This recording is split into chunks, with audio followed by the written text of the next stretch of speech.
Off with Wayne St. James, Detroit Free Press. Steve, how did these signings fit into what you're trying to do? Let's start with Pius. Well, I guess a few things to look at. One, his age when he was not qualified by Chicago. I think he's 25 years old.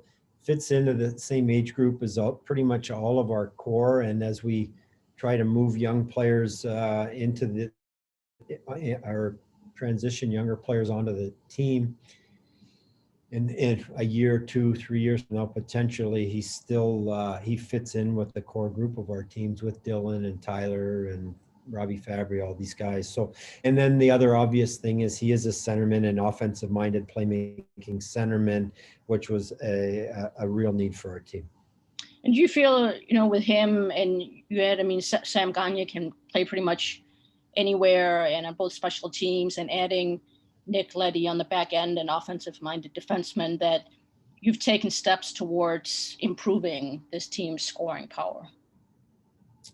I think so, a little bit. We're really, a question I've gotten a lot. Again, you raise it in previous meetings with our local media. Seems to be improving the offense. I think it's not the only area we need to improve upon. We need to, we certainly need to improve upon our defensive game as well. But I'd like to think, with Pew Suter in there, with Nick Leddy, and just the rest of our group, Tyler Bertuzzi coming back healthy, I think we're going to generate a little bit more offense. We'll score a few more goals, I think. How many, I really don't know. But ultimately, we need to be better defensively. So I don't know that I put any more value over one than the other. We're trying to get better in all areas. All right, last thing, are you considering yourself pretty much done as far as signings? I know things can always happen, but this way, I think you kind of leave a little room for maybe some young guy to come out of camp. Yeah, that's certainly, like, for our younger players, if they come into training camp and do well and they earn a spot, that's great. What I'm not necessarily doing is going to leave spots open just to hand it to one of the younger players or for them to get it by default. I think it's important that they, at this stage, if they're ready to go, great, we'll find a spot, we'll figure out a solution for it. But I don't, I'm not going to sign a player that we don't think is a fit, that we don't think can help us.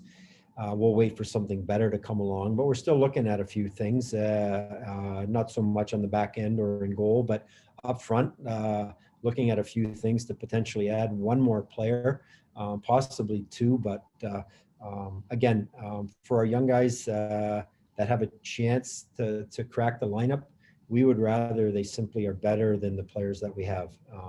So I kind of talking out of both sides of my mouth here is, if a young guy can play, great. I don't want to leave a spot on the roster open just to hand it to anyone. But I'm also not going to sign a free agent feeling, oh, we have a hole, let's just plug it, because I don't think that usually works out that well. We're trying to find guys that can serve a purpose. If you cover all your bases, you're never wrong, Steve. Thank you. Yeah, and I'm not usually right either, so somewhere in the middle. Next up, Ansar Khan, MLive. Yeah, Steve. You talk a little about Osterley, what you liked about him? Well, I think he's versatile. He was used in Arizona, kind of in all situations, really, power play, penalty killing, even on even strength. He's a good skater, so we think that's important, particularly with, you get into 4-on-4 and then 3-on-3 overtimes. But we like his versatility, and I think he's even played a little bit on the right-hand side. But I think he's a real versatile, useful player. His skating is good. I think he complements our left side well, and can fill in anywhere there. And just overall, the defense, do you like the just the depth and the balance? And you've got, I think, 7 or so experienced NHL guys, and then plus Seider. And it seems like a lot of competition too for yeah. spot.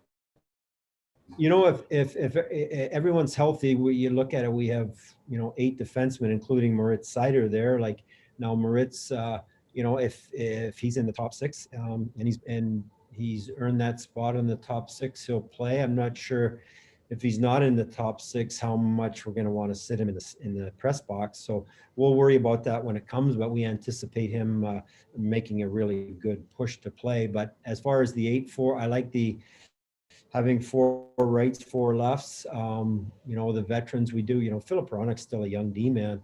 Gustav Lidstrom's played a little bit in the last 2 years in the NHL with Troy Stetcher there. So we've got experience, we have some depth. So I like to think our D, we're in a little bit better position today than we were a year ago.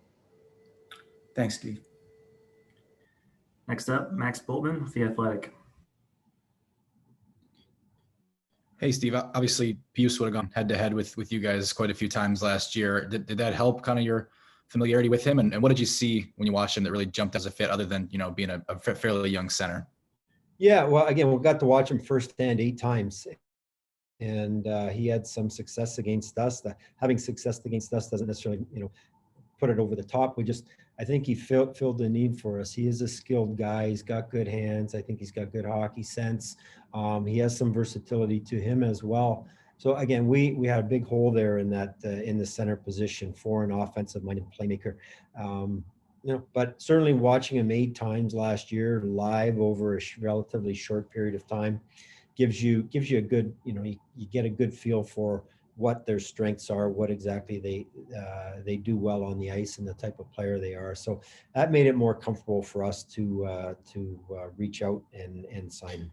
And then when you talk about the young players competing for jobs, where does Veleno fit into that? Is he kind of, he came up at the end of last year. Is he still in your mind a prospect competing for a job, or does he kind of go in penciled into the roster?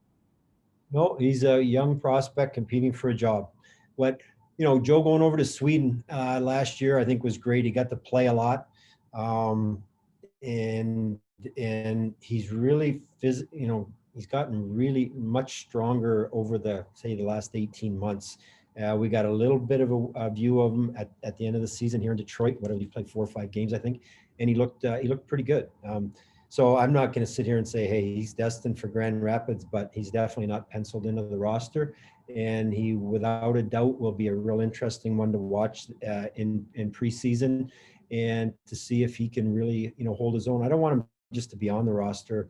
I want him to play well. I want him to be contributing, which obviously is important to us, but it's important for his confidence and his development to be able to succeed out there. And we're really pleased with his attitude, his work ethic, and determination to continue to get better. So, we're very optimistic. But again, I want him to simply, not give us any choice, that it's clear and obvious that we're a better team with him on it. And if we are, he'll be there. And honestly, I think it's only a matter of time. Is it a question of, is it coming in early October or sometime in the future? And then last thing for me, with a few of the European prospects, is Edvinsson, Vero, Soderblom, Bratstrom, are those guys available to you in Traverse City, or do they have to start over in Europe, or how do you see that going? Bratstrom will definitely be here, or I anticipate him definitely be here. I expect Soderblom, Edvinsson, who was the other one? Vero. Vero, no, they'll definitely be in Europe. Definitely be in Europe. So we won't see them in training. Thanks, Steve. Yeah. Next up, Bob Duff, Detroit Hockey Now.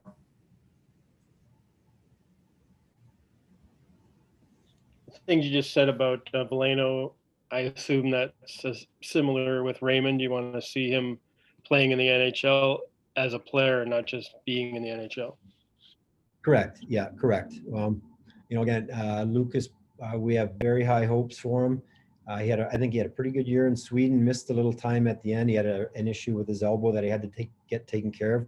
We expect him to be fully ready to go at training camp, and we'll see. But we're again, we think he has a real bright future. Is he ready to go in September, October? Maybe, but we got to wait and see. And, with the things you did before the draft and things you've done now in free agency, do you feel good that this team is going to be better this year than it was last year? I hope we're better. It's a day after the first day of free agency. We all, for the most part, I think every team sits back and you look at your board and you think, you know what, I think we're a better hockey team. So I do. We're going to have some younger players playing bigger roles. Sometimes that can be a challenge. But I think our back end is a little stronger. It's a little bit more mobile, maybe a little bit more offense out of it. I think having Suter there with a healthy Tyler Bertuzzi, I think we get a little bit more offensive output from everyone. I hope that translates to wins. So I guess I think so, but I can't guarantee it. And lastly, what's the latest update you've had on Larkin's progress? He's progressing fine. We expect him to be ready to go in September for the start of training camp. Okay, thank you.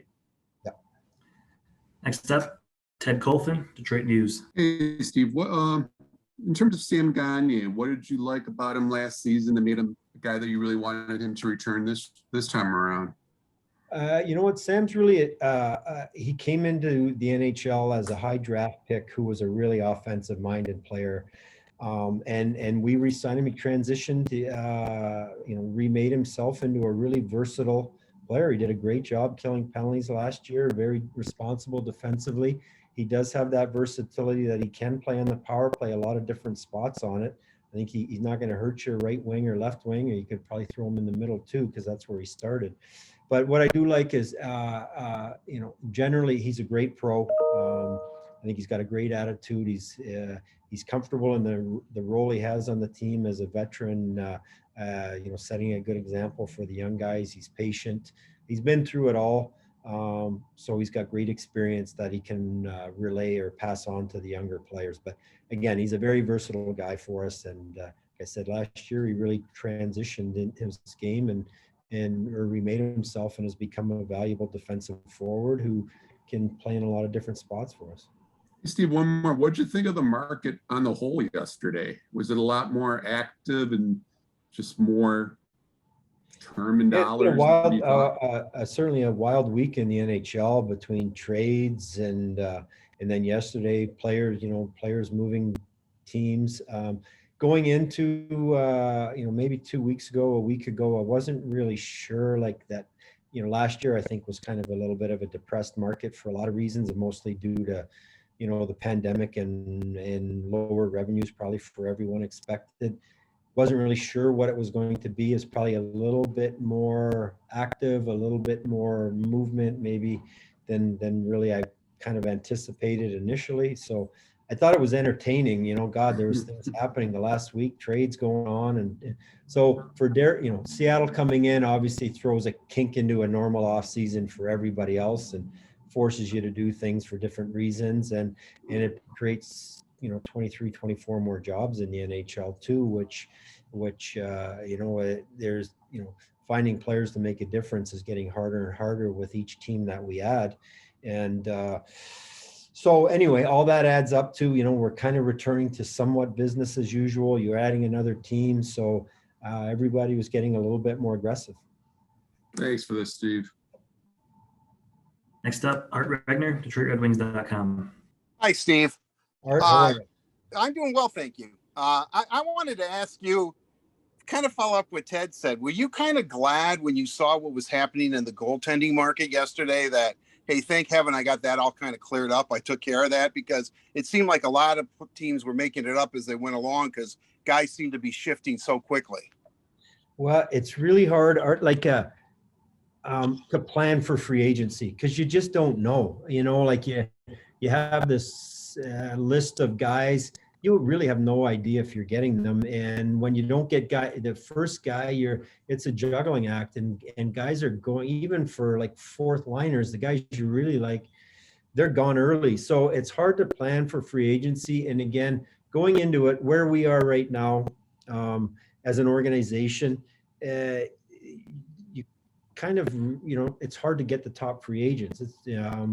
So we thought, exploring the trades for acquiring Nick Leddy, a top 4 D-man, and Alex Nedeljkovic, who we think is, based on last year, a very, very good goaltender who's, you're gonna really can challenge to be a starter. That, you know, for the price we had to pay, it was worth it because the uncertainty of going into the market for these guys and the likelihood that we're going to get any of the kind of what we thought were the top guys probably wasn't realistic. So yeah, we were glad to get the deals done on those two players in particular prior to free agency. Mark Stahl being signed, and you know, people look at that no movement clause, but could you explain that a little bit? That just means if a deal is there, he just has to okay it. It doesn't mean that he can't be moved. Is that the proper explanation for that? Well, I think more simply put, he can't be moved without his permission. Right. Ultimately, here it's as simple as this. Mark Stahl's got a family. You know, he's kind of weighing his options of where I want to go. I'd like to go somewhere and play and not have to uproot my family. Considering, you know, I don't know what other options he had. I don't know what other dollar amounts he could get, but he wanted to come here and play. He likes it here. He enjoyed his experience last year. He just wanted to know that for more so for his family's sake. And then ultimately, if we get to the trade deadline and for whatever various reasons that we want to, you know, explore moving Mark Stahl, we're simply going to have that discussion at that time. So this isn't you know, that's I have no problem with some of these veteran guys. You got to make some to bring them in, particularly prior to free agency or on the first day of it. You're going to have to make some concessions, and I think this was a very, very reasonable concession to make. And you know, we're signing him not to trade him at the deadline. We're really signing him to play with our young lefty and be a good leader and be the guy he was on our team last year. You know, he didn't have a no move clause last year, and we didn't trade him, so it's not that big of a deal. And if we get into that situation in the spring, we can sit down and discuss it. Luke Winkowski's back. Because you have such a not very many right-handed shots in the forward core, he did play a little forward. Do you look at, was his maybe versatility one of the reasons why you decided to bring Luke back to Detroit? Yeah, definitely. You know, again, the versatility of he can go up and play on the right wing. He did that here in Detroit. He did it in Tampa. He's rugged, hard-nosed. He's a great person, a great leader. So those are the reasons. So he gives us some depth to play here, to play in Grand Rapids, gives us the flexibility to play him at two positions, great leadership, and tough as nails. And finally, my final question, I promise this is it. Do you expect Chase to compete for the fourth line center job? I think he can compete for that. Do I expect him to? Yeah, he's going to compete.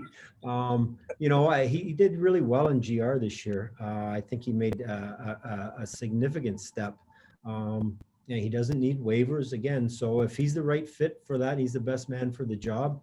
We'll put him in there. But again, I'm, you know, with the ability to you know, I would trade off how much is he going to play. If he's going to play 5 or 6 minutes, you know, he might be better off, you know, playing significant minutes in Grand Rapids, and he really benefited last year. He played in all situations and did really well. So we were really pleased with the year that he had, and you know, I wouldn't rule it out. So we'll see what happens. Great. Thank you very much, Steve. Appreciate it. You're welcome, Mark. Next up, Bob Winkowski, Detroit News. Hey there, Steve. How are you? Good, Woj. How are you? Good, thanks. You obviously have had a fairly productive offseason, trades, draft, and everything else. I think you've said before it's still so hard to find that star, the superstar, whatever, the face of the franchise. Tonight, because they got lottery luck, the Pistons are going to get their face of the franchise, Cade Cunningham, supposedly. Do you feel like, is anybody lurking on your roster now that you think can be that guy, or is it still going to come down to a big trade or lottery luck at some point? Well, you know, I don't want to put that, hey, I think this guy's going to be a superstar tag on anyone of our young guys. That would just put unfair burden on or unnecessary burden on them. I think we got a group of good young players, our prospects that aren't here, the Lucas Raymonds, you guys have seen a bit of Moritz Seider, Edmondson, Kosa down the line. I think these guys all have a chance to be really good players. How good, I don't know. I go back to David Pasternak of the Boston Bruins. I think he's a superstar, a fantastic player. Got drafted 25th overall, I think it was. And quickly it showed, like when he first came in, that, hey, this guy looks, I think they put him in Boston pretty early. He started to look clearly in his first few games like, wow, this guy looks like he's going to be really good. Do we have guys like that? Maybe, but let's see how they look in the NHL, when they get here and play. So I'm not going to sit here and say, hey, we got this guy's a surefire superstar, first line player, or Norris Trophy winner, or Vezina Trophy winner. But I think we have a group of really good prospects that have a chance to be really good players. And there was nobody like that available for you this offseason. It doesn't seem like, was there? In the draft, you mean? Or in free agency? Well, I'd let you judge that for yourselves. Like, I don't know who would be the big, the biggest prizes in free agency this year. There's certainly, a couple years ago, the top players just don't get to free agency. They usually get signed very rarely. I don't know that any of them. John Tavares might be the biggest name in recent times that got to free agency. They just don't get there. In this year's draft, I think the young man, Owen Power at Buffalo, got first overall, has a chance to be a really good player. Is he going to be Victor Hedman? Maybe. But like, he's a really good player. Time will tell. After that, like I say, I use David Pasternak as an example. I think he's a superstar. He was picked 25th overall. When they made that pick, I don't think anybody was saying, he's a definite superstar, so I don't know. There's some really good young players taken in the draft. Do they get stronger? Do they develop into that? Time will tell. It's just, I think it's safe to say there wasn't, Connor McDavid wasn't available in this draft. Austin Matthews wasn't available. Doesn't mean Owen Power picked first overall isn't going to be a superstar. He could be. He's certainly big and smart and skilled and can skate, has a lot of the tools to be. It was a funny year this year because the guys, they didn't get to play a lot. Michigan misses out on, the NCAA tournament, which would, you'd see, World Juniors were a little bit different. A lot of players missed that. So you don't have a true handle on some of these prospects, and some might be a lot better than we really got to see. Appreciate it. Yeah, no trouble. Our last question, Brad Galley, WXYZ. Steve, I want to go off of what Wojo was talking about with you there, if you're cool with it. I know Max had asked you and brought up a stat a few months ago, like the teams that have won the cup without a number 1 or number 2 overall draft pick. I know you didn't put all the chips into this upcoming season, but is there a thought still in the back of your mind that maybe you're still looking for a little bit of lottery luck in the next 2 drafts, considering Shane Wright and Bedard coming up in the next 2? Yeah, well, you need luck in the lottery. Unfortunately, ours hasn't been great. Nothing we can do about it. How we're going to get lucky. Like to get a first pick or a second pick. Looking at it right now, we're going to have to get lucky in the lottery. Like there's I don't know where we finished this year. Again, last year, as you all know, or 2 years ago, we had the worst record in the league and picked 4th. This year, we end up picking 6th. It's hard to finish last, and when you finish last, there's no guarantee you're getting the first pick. So where we finish in the upcoming season, I'm not really sure. So, somewhere along the line, you got to think the odds until we're in the playoffs and out of the lottery. Someday we're going to get lucky here. Are you confident that you could make a run without ultimately getting one of those number 1 or 2 overall picks? Absolutely. That's the way we're going to have to. The way I look at it now is like, we're, as much as we'd love to get a first or second overall pick, the way I hope to get it now is through the lottery. It doesn't mean we're giving up on the rebuild or trying to expedite it and sign a bunch of free agents and trade picks to move up. We're going to stick with the process. We're going to have to find a great player at 6, whether it's at Edmondson or Seider. Somewhere as we improve, we're going to hopefully start to pick lower and lower or higher and higher, depending on which way you want to look at it, and get a good young player. But St. Louis won the Stanley Cup. I think Pietrangelo was their highest pick. I think he was number 4. You know, we have Lucas Raymond at number 4, so there's a precedent for it, picking at 4. Obviously, we'd all love to have that franchise player. Maybe we get one with a later pick. Nikita Kucherov was what, 57? I say David Pastrnak was 25. Patrice Bergeron, he was what, an early 2nd round pick. Brad Marchand was a 4th round pick. These are the top players in the league. So to hope we can get it with 1st or 2nd overall. If we get one of those picks, I hope we're getting it because we got lucky in the lottery, not necessarily because we finished 31st this year, or 32nd, excuse me. So that's the system, and we just got to find players, whether it's picking 4 or 8 or 12. There's good players out there, good prospects, and for various reasons, they're picked at different spots. I'd love to ask you just one more. Listening to you talk about the off season, I imagine throughout your life you haven't played video games very much, but when I did, the off season part was more fun. The player acquisition, the drafting, the free agency, grabbing people and moving. In your job, is this your favorite part of the calendar, the draft, the free agency, the player acquisition, or is it a different part of the year? Where does this fit into it? Yeah, it's a lot of, it's enjoyable. It's kind of stressful because there's so much uncertainty to it all. You don't know who you're getting in the draft. You're making your first pick, and there's 4 guys you want, but you can only have 1, and you're like, please pick the right guy. Please pick the right guy.